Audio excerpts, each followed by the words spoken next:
মির্জা ফখরুল কইছে না পশ্চিমা শক্তি বিএনপি ক্ষমতার দেখতে চায়, মনে আছে না? আবার শোনেন। বিএনপিকে দেখতে চায় এখন আন্তর্জাতিক বিশ্ব এবং বাংলাদেশের মানুষ। আচ্ছা, আপনাদের মনে ইচ্ছা আছে না ভারত কাকে বাংলাদেশে ক্ষমতায় দেখতে চায়? আমি আজ দেখামো ভারত কাক ক্ষমতার দেখতে চায়।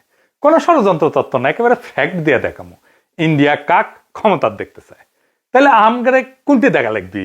যে দেখা লাগবি ইন্ডিয়া মিডিয়ায়, ইন্ডিয়ান বুদ্ধিজীবীদের কথায়, ইন্ডিয়ান পলিটিশিয়ানদের কথায়, তাদের ডিপ্লোম্যাটিক ভাষায়, আর দেখা লাগবি আন্তর্জাতিক থিঙ্ক ট্যাঙ্কের নিরপেক্ষ বক্তব্যে। আসেন দেখি ইন্ডিয়ান মিডিয়া থিঙ্ক ট্যাঙ্ক কি করছে। থিঙ্ক ট্যাঙ্কি শুনলে আমার আবার গুয়ের ট্যাঙ্কের কথা মনে হয়ে যায়। যাই হোক, আসেন দেখি। প্রথমে দেখি টিভিএস এর একটা স্টোরি। মোটামুটি সবকিছু একসাথে করার চেষ্টা করেছে তারেক রহমানের দেশে আসা নিয়ে ইন্ডিয়ান মিডিয়ান নিউজ গুলো। টাইটেল দিছে Tarique Rahman home coming, a view from India. Tarique রহমানের দেশে ফেরা ভারতের দৃষ্টিতে তারা বলতেছে এটা potentially game changing political moment, মানে রাজনীতির গতিপথ বদলাই দিতে পারে এমন মুহূর্ত। এখানে ওরা করছে, এটা পত্রিকা লিখেছে, ইংরেজিতে লিখেছে, ইংরেজি যেহেতু লিখেছে ঠিকই লিখেছে, তাই না? এটা বাংলা করলে বোঝা যায় সাম্প্রতিক কিছু ইঙ্গিত থেকে বোঝা যাচ্ছে যে বিএনপি এবং ভারতের মধ্যে সতর্কভাবে সম্পর্ক পুনর্গঠনের একটা সম্ভাবনা তৈরি হয়েছে, যা দুইটা সাম্প্রতিক ঘটনার উপরে ভিত্তি করিয়া। প্রথমত উল্লেখ করা হয়েছে যে ডিসেম্বরের শুরুতে ভারতের প্রধানমন্ত্রী নরেন্দ্র মোদী খালেদা জিয়ার অবনতিশীল স্বাস্থ্যের বিষয়ে উদ্বেগ প্রকাশ করেন এবং সব ধরনের সহায়তা দেওয়ার প্রস্তাব দেন। এর জবাবে বিএনপি দ্রুতই প্রকাশ্যে এই উদ্যোগকে স্বাগত জানায় এবং মোদীর প্রতি তাদের আন্তরিক কৃতজ্ঞতা প্রকাশ করে। পর্যবেক্ষকদের মতে এই বিনিময়কে দুই পক্ষের সম্পর্ক উষ্ণ হওয়ার একটা ছোট হইলেও তাৎপর্যপূর্ণ সংকেত হিসাবে দেখা হচ্ছে। ভারতীয় কর্মকর্তারা হয়তো রহমানের, মানে তারেক রহমানের নেতৃত্বাধীন বিএনপিকে বাংলাদেশের জন্য আরো প্রেডিক্টেবল, উদারপন্থী এবং গণতান্ত্রিক বিকল্প হিসাবে দেখতে পারেন। এইবার আমরা সুবীর ভৌমিকের বক্তব্যটা দেখে আসি। হ্যাঁ, ভারত বাংলাদেশে কোন সরকার চাইবে? খুব সোজা উত্তর আমি তোমায় দিয়ে দিচ্ছি। Awami League is not in election, next best option is BNP, obviously not Jamaat. তারা অলরেডি 50 লাখ লোক নিয়ে জেহার টেয়াদের হুমকি দিচ্ছে। ফলে জামাত অবভিয়াসলি ইন্ডিয়া চাইবে না। অত অনেক কথা, ডিপ্লোম্যাটিক কথা বলে তো লাভ। কানেকশনটা হচ্ছে 71। আমরা একসাথে, আমার সৈন্য এবং মুক্তিযোদ্ধারা রক্ত ঝরিয়েছে, সেই সুবাদে Awami League. This is the historical fact. এই জায়গাতে হঠাৎ করে আজকে অন্য কিছু ডাইনামিক্স চলে আসবে, এটা তো আশা করাটাও ভুল। কিন্তু যে গভর্নমেন্ট আসবে তার সাথে ইন্ডিয়াকে তো ডিল করতে হবে। দেখেছেন? এবার আরেকটা স্টোরি দেখি। ঢাকার রাজনীতি শেখ হাসিনার বাইরে সরে যাওয়ায় ভারত হাত বাড়াচ্ছে বাংলাদেশ জাতীয়তাবাদী দলের দিকে। এখানে বলা হয়েছে মোদী যে খালেদা জিয়ার স্বাস্থ্যের খোঁজ নিচ্ছে সেটা হইতেছে সিগন্যাল যে বিএনপির সাথে এনগেজ হইতেছে ইন্ডিয়া হাই লেভেলে। বুঝে চাও? ডেকান হেরাল্ডে কয়া হইতেছে বাংলাদেশে শেখ হাসিনার বিকল্প হিসেবে তারেক রহমানের বিএনপির দিকে ঝোঁকের ইঙ্গিত দিচ্ছে ভারত। তো এই যে সম্পর্ক, এটা অনেক আগে থেকে শুরু হয়েছিল। এইটা ইন্ডিয়ান ফরেন মিনিস্ট্রির ব্রিফিং এ একটা প্রশ্ন ওঠে, একজন জার্নালিস্ট এটা প্রশ্ন করে। এইটা প্রথম আলো রিপোর্টেই আসছে। এটা বলতেছে, একজন সাংবাদিক প্রশ্ন করেন 2018 সাল থেকে ভারত লন্ডনে অবস্থানরত বিএনপির নেতৃত্বের সঙ্গে যোগাযোগে ছিল এমন প্রতিবেদন বিষয়ে পাশাপাশি বিএনপির কোন নেতা বাংলাদেশে ফেরার আগে ভারতের ক্লিয়ারেন্স নিয়ে কি কোনো আলোচনা হয়েছিল কিনা এ বিষয়ে প্রশ্ন করে। বিএনপির প্রিয় প্রথম আলোতেই এটা আছে।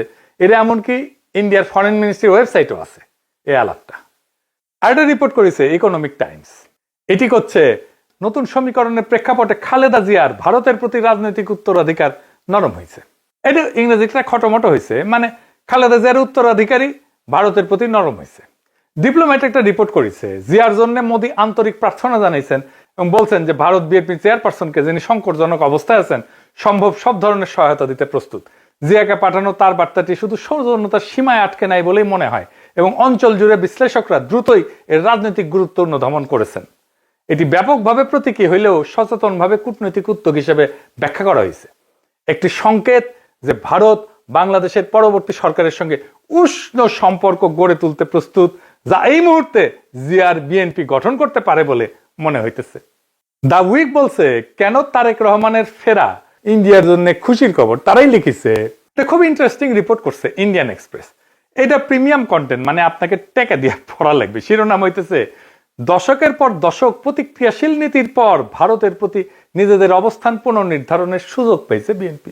বাবা, মেলা সুযোগ দিছে, তারা কি এই মুহূর্তটি কাজে লাগাতে পারবে?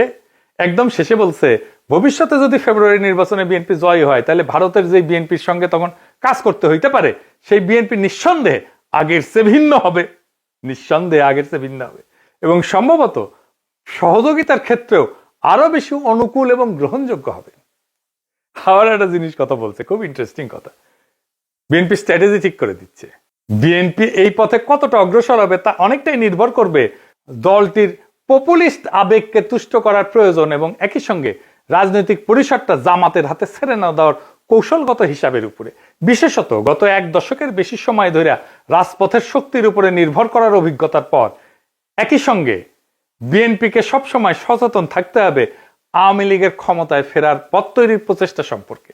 শেষ পর্যন্ত ইতিহাস বলে দেয়, যদি বিএনপি 15 বছর ধরে প্রায় গোপন অবস্থায় থেকে নেতৃত্বের একটা বড় অংশ নির্বাসনে বা গৃহবন্দী থাকা সত্ত্বেও আবার জাতীয় রাজনীতির কেন্দ্রমঞ্চে ফিরে আসতে পারে, তবে আওয়ামী লীগও ঠিক তেমনটাই করতে সক্ষম। মানে বলে দিতেছে, মনে রেখো, আওয়ামী লীগ আবার ফিরে আসতে পারে। বাংলাদেশের রাজনীতিতে আওয়ামী লীগকে সমঝে ছিল। এবার দেখি ইন্ডিয়ানদের বিদেশি পোর্টালে কি বলছে বিএনপি নিয়ে।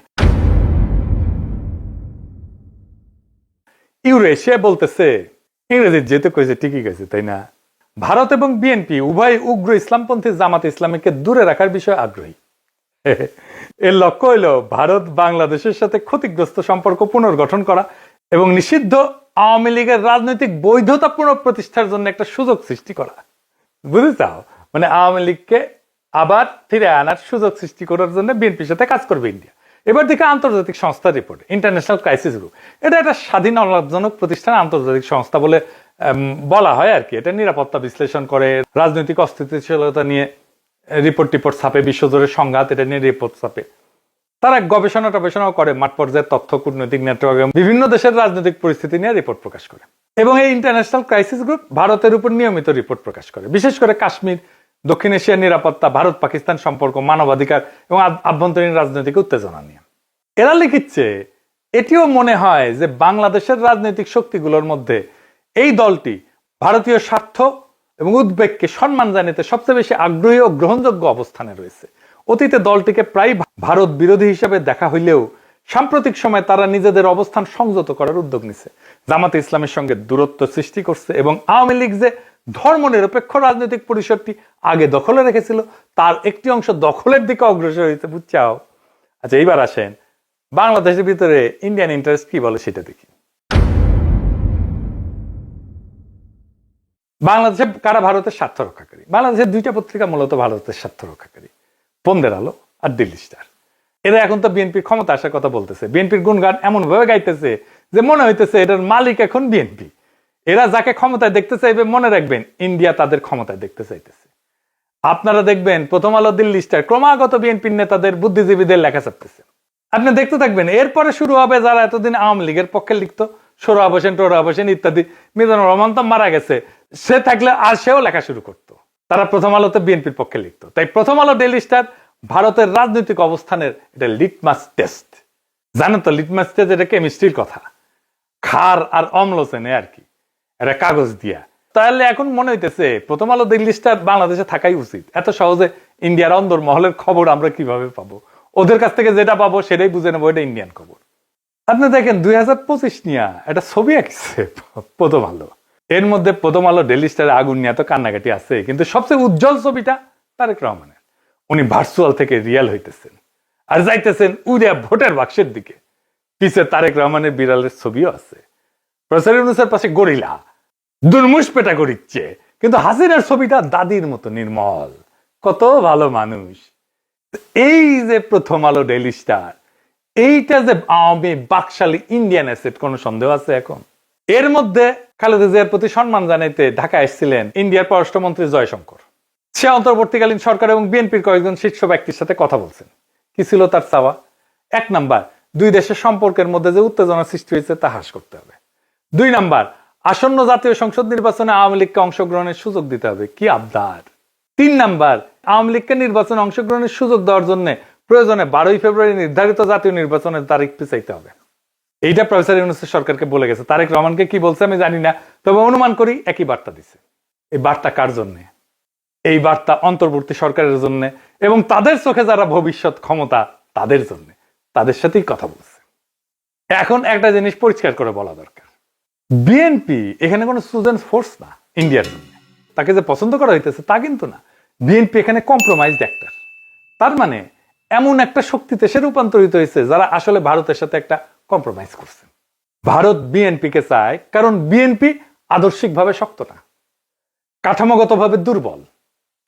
যেই দল 15 বছর টিকে ছিল নির্বাসনে, মামলা হামলা গ্রেপ্তার গুনখুনে, আন্তর্জাতিক সহানুভূতিতে, আমাদের মতো ইন্ডিভিজুয়াল অ্যাক্টিভিস্টদের মরাল সাপোর্টে এবং অ্যাক্টিভিটিতে, সে দল জানে ক্ষমতায় ফেরার জন্য কোথায় নতি স্বীকার করতে হবে।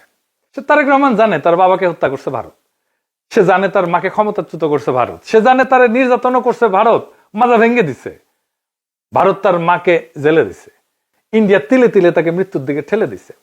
আর এটাও সে জানে সে না পারছে এটা ঠেকাইতে, না পারছে নিজেকে রক্ষা করতে। তাই এই কম্প্রোমাইজ তার শক্তি না, এটাই তার দর কষাকষির পুঁজি। দিল্লির চোখে বিএনপি মানে এমন একটা দল যাকে ম্যানেজ করা যায়, নেগোশিয়েট করা যায় যার সাথে, এবং প্রয়োজনে তাকে বদলায় ফেলা যায়। এবং বিএনপিকে ইন্ডিয়া আস্তে আস্তে বদলায় ফেলতেছে, তারে আর একটা আওয়ামী লীগ বানায় ফেলতেছে। আজ ইন্ডিয়ার বিএনপিকে দরকার, কারণ জামাত অতিরিক্ত শক্তিশালী হয়ে গেছে। কাল আওয়ামী লীগ ফিরে আসলে বিএনপি অপ্রয়োজনীয় হয়ে যাবে, কারণ ইন্ডিয়ার কাছে বাংলাদেশে কেউই অপরিহার্য না, এখানে সবাই রিপ্লেসেবল। আওয়ামী লীগ চলে গেছে, এখন ধরেছে বিএনপিকে, বিএনপি চলে যাবে আর একজনকে ধরবে। তাহলে প্রশ্নটা ভারত কাকে ক্ষমতা চায় এটা না, আসল প্রশ্ন হচ্ছে বাংলাদেশ কি আবারও একটা কম্প্রোমাইজড অ্যাক্টরকে নিজেদের ভবিষ্যৎকে লিখতে দিবে, নাকি এইবার এমন একটা রাষ্ট্র বানাইতে চাইবে যাকে ক্ষমতায় রাখতে কারো দরকার পড়ে না। ইন্ডিয়ার দরকার পড়ে না, আমেরিকার দরকার পড়ে না, চীনেরও দরকার পড়ে না, যে নিজের শক্তিতে জনতার শক্তিতে ক্ষমতায় থাকতে পারে। যতদিন এই প্রশ্নের উত্তর না আসবে বাংলাদেশের সরকার বদলাবে কিন্তু রাষ্ট্র বদলাবে না, রাষ্ট্র একই রকম থাকবে। সেজন্যই দেখছেন না সংস্কার করতে চায় না বিএনপি, কারণ কম্প্রোমাইজড অ্যাক্টর দিয়ে কখনোই একটা সার্বভৌম রাষ্ট্র তৈরি হয় না, করা যায় না। ভারত কাকে চায় এটা গুরুত্বপূর্ণ না, প্রশ্ন হইতেছে ভারত যাকে চায় না সে কি টিকে থাকতে পারে কিনা। আমাদের এমন রাষ্ট্র করতে হবে, আমাদের এমন নেতা বাইছে নিতে হবে ইন্ডিয়া যাকে চায় না কিন্তু সে টিকে থাকতে পারে। ইতিহাস একটাই জিনিস দেখাইছে, দিল্লি যাকে ম্যানেজ করতে পারে সে সরকার দেশ চালায় না, সে শুধু সময় পার করে, সে শুধু সম্পদ পাচার করে, সে জনগণকে কেয়ারও করে না, জনগণের ভোটেরও দরকার পড়ে না। আজ দিল্লি যদি বিএনপির দিকে তাকায় তাহলে সেটা ভালোবাসা না, সেটা দিল্লির প্রয়োজনই। কাল প্রয়োজন বদলাইলে ইন্ডিয়ান ন্যারেটিভ বদলাবে, ইন্ডিয়ার পার্টনার বদলাবে, ইন্ডিয়ার ভালোবাসাও বদলাবে, মানুষ বদলাবে না। তাই আজকে সিদ্ধান্ত বিএনপির না, আওয়ামী লীগের না, ইন্ডিয়ার না, আজকে সিদ্ধান্ত বাংলাদেশের। আপনি কি এমন একটা রাষ্ট্র চান যে এইখানে সরকার ঢাকায় কিন্তু সেই সরকারের সার্ভাইভাল দিল্লিতে, নাকি এমন একটা রাষ্ট্র চান যাতে টিকায় রাখতে কারো প্রয়োজন পড়ে না সাহায্যের? এই প্রশ্নের উত্তর না পাওয়া পর্যন্ত বাংলাদেশে কোনো পরিবর্তন হবে না, শুধু ম্যানেজমেন্ট বদলাবে।